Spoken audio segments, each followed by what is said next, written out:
Do you break the bottom or the top log first? Do you not patch creeper holes, patch only the top, or patch them entirely? Do you play single player or multiplayer? Because these are 15 more things that divide the Minecraft community, and despite most people thinking that these are opinion based, all of them have correct logical answers.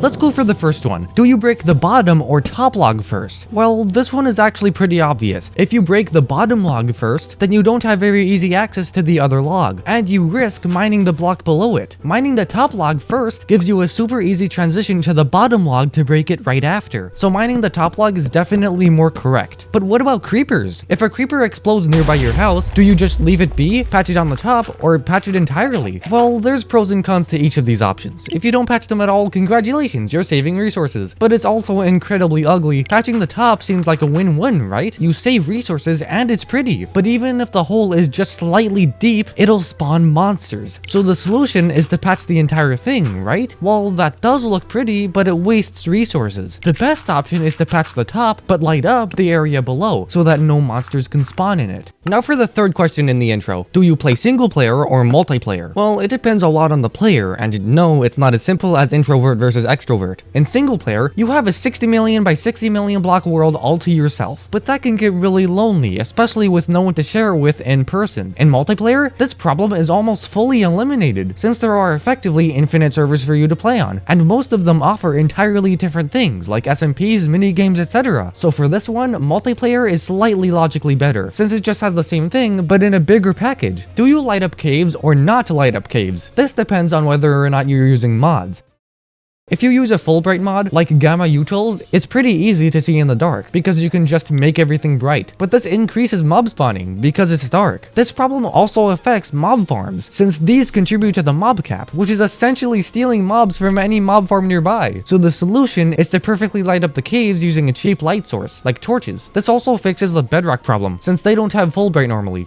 Do you place doors on the outside or the inside? This one's almost entirely aesthetic based. The logical thing to do is to place it inside, right? That way you would be able to hit your way into your base, which is quicker than normal sprinting. But what if you want to exit your base just as fast? Well, simple, just place the door on the outside. But now we have the opposite problem. So what now? The solution is to do both. Make a 2-block tunnel and place the door on the inside of it. And this way you can hit your way both in and out of your base with no issue. Okay, so replay mod or flashback? This one isn't actually very controversial. I just wanted to educate y'all on the fact that flashback is obviously superior to replay mod in every conceivable way. Try it for yourself, bro, you'll see what I mean. Every person that used replay mod that I told flashback about switched immediately. Just look at Mogswamp. And don't worry, if you want to use both, they're actually compatible with each other. Is using X-ray cheating? First, we gotta define what cheating is. According to Professor Google, cheating is when you act dishonestly or unfairly in order to get an advantage. And especially in multiplayer servers, X-ray is being unfair, because you're gaining an advantage from every other player by allowing yourself to see exactly where each ore is at. But that's for multiplayer. In single player, it's basically impossible to act dishonestly or unfairly since you're the only one in the world. So for multiplayer, it's cheating, and for single player, it's not. Would you rather use an elytra or ice boat? Well, if we're talking pure functional use, then the elytra is actually slower than a boat on a blue ice highway. That's right, if you constantly firework rocket yourself with an elytra, it's actually slower than boating on blue ice. But this doesn't account for the setup of the blue ice highway,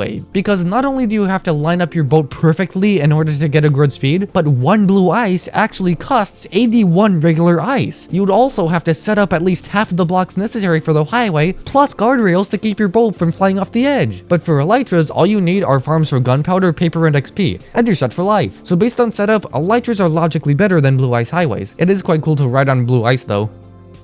Phantoms on or off? This one's possible because of the game rule do insomnia, which is defaulted to true, since if you don't sleep for 3 days, these guys spawn. Canonically, they're supposed to be hallucinations since the player hasn't slept for so long, but in the actual game, they're just an annoyance for most players, so turn them off, right? Well, if you turn them off, 2 problems take place. The first one is that you no longer have phantom membranes, which means no slow falling potions for you. And the second problem is that there's no challenge to face after a few nights. So what's the solution? Well, since phantoms are annoying for most players, I'd assume that most players would logically want to turn them off before they even start playing on a new world. So I guess that's the solution. Do you put sharpness 4 or sharpness 5 on your axe and sword? Well, each level of sharpness adds a fourth of a heart of damage to your hits, so sharpness 2 deals half a heart more to each hit, and sharpness 4 deals a full heart. But since sharpness 5 deals 1 and a fourth more hearts per hit, there's a 50% chance of either dealing 1.5 hearts or just 1 heart. And because of how small that is, this depends on the length of your world. If it's only a temporary one that you'll stop playing soon, then sharpness 4 is the best and cheapest option. But if it's a forever world, then sharpness 5 is better in the long run for its slightly better DPS. Do you put silk touch or fortune 3 on your Minecraft pickaxe? Well, if you only have a silk touch pickaxe, you can't easily get all the ores you want while mining. But if you only have a fortune 3 pickaxe, you can't mine certain blocks like glass, bee nests, leaves, stone,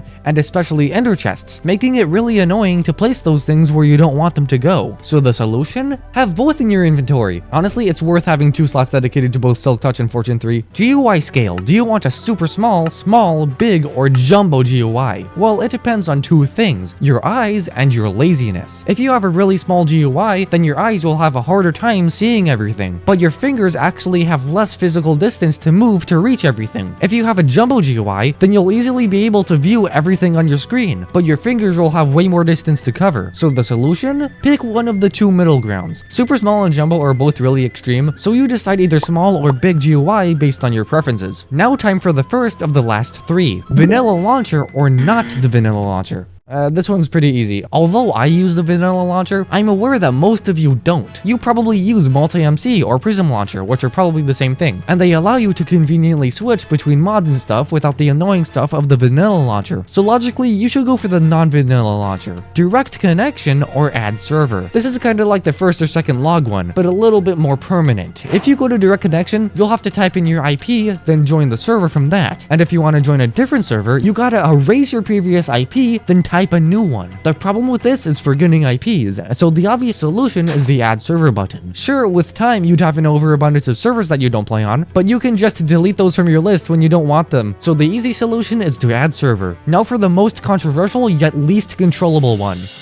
Do you prefer to play Minecraft on console, mobile, or PC? Well, for most people, it's not really a choice. Most Minecraft players only have one copy of the game, either on console, mobile, or PC. But which one is objectively the best? If we're talking pure choice, then console is the worst one, because most gaming controllers don't allow you to move your camera at a good speed, and you'll have to boot up your console every single time you want to play. But between mobile and PC, it depends on you. If you got places to go all the time, then mobile is better because of convenience. But if you stay inside all day like me, then PC is better because of performance and the choice between Bedrock and Java. Let me know if there are any other controversial Minecraft stuff that I can make a possible threequel on. Speaking of threequels, I made another video on this exact same topic that you can watch right here. Also, be sure to hype the video, like the video, and subscribe if you liked my content. Anyway, thanks for watching this UIT Minecraft video, John 14:6, and until next time, undefeatable army.